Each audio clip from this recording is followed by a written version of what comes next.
It's Anne. Happy to be here with you.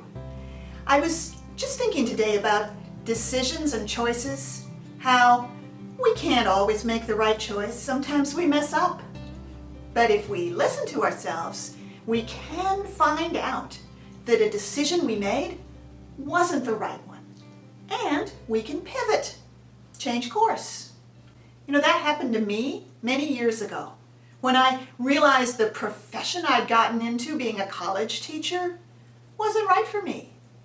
Well, it wasn't easy because I didn't know what I was going to do instead, but I left.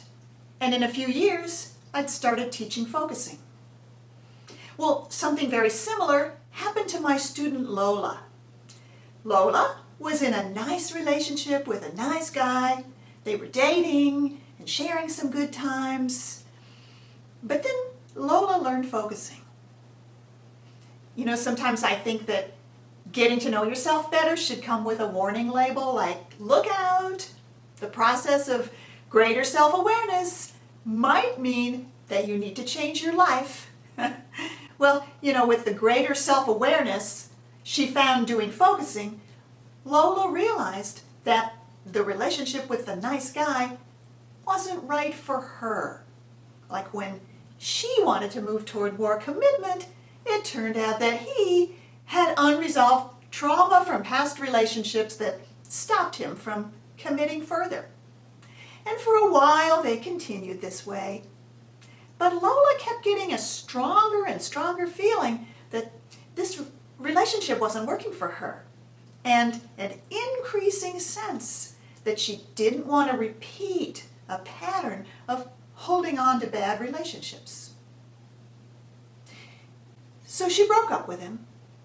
But that's not the end of the story. In a way, it's only the beginning. After the breakup, Lola was flooded with all kinds of feelings. She was terribly tempted to get back with the nice guy, settle, just to stop all the painful feelings. So Lola did something I really admire. She decided she was in a project she called Breakup Recovery. And she decided to do focusing every day so that all her feelings could be acknowledged and heard. Well, first, there was a lot of sadness. The sadness came in huge waves, and Lola did two things.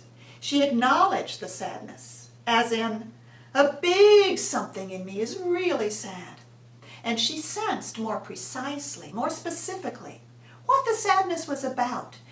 She didn't just assume she already knew.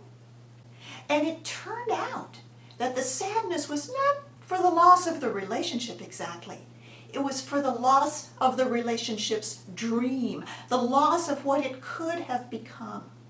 And being able to hear and acknowledge exactly what the sadness was about helped it move on. And after the sadness moved on, anger started to arise, and Lola acknowledged, something in me is angry. She stayed with the body feeling of angry, a heaviness in her chest. And again, the step beyond acknowledging, which is to sense what this angry feeling is angry for. Aha! Lola learned that the angry place was about being in a relationship that wasn't equal. And she let it know she really heard it. Well, the angry place said back to her, I'm here so you won't forget you did the right thing by leaving. And acknowledging that brought a feeling of peace in her body. Noticing your feelings is a really good thing. But people often stop there. They say, I'm sad. I know why I'm sad. I just need to be with it or get over it. Or I'm angry. Of course I'm angry. I already know why. But actually, you probably don't already know why you feel the way you do. All you can know for sure is that there's some very good reason. The focusing process teaches us how to listen to the feeling itself. It knows. It can reveal very precisely what it's about. So, if you're on a journey of recovery, whether it's from a breakup or an addictive habit or anything else, it's a very powerful thing to do, to bring awareness to your body, Acknowledge your feelings and then listen to what they're really about. Our feelings want to be heard, and then they want to evolve and move on. And that's the beauty of it. Do you want even more support in trying steps like these? I'd love to have you sign up for my weekly email newsletter. The link to it is below. You'll get helpful tips like this one that can make a huge difference for you, possibly. And here's to you having a more peaceful life.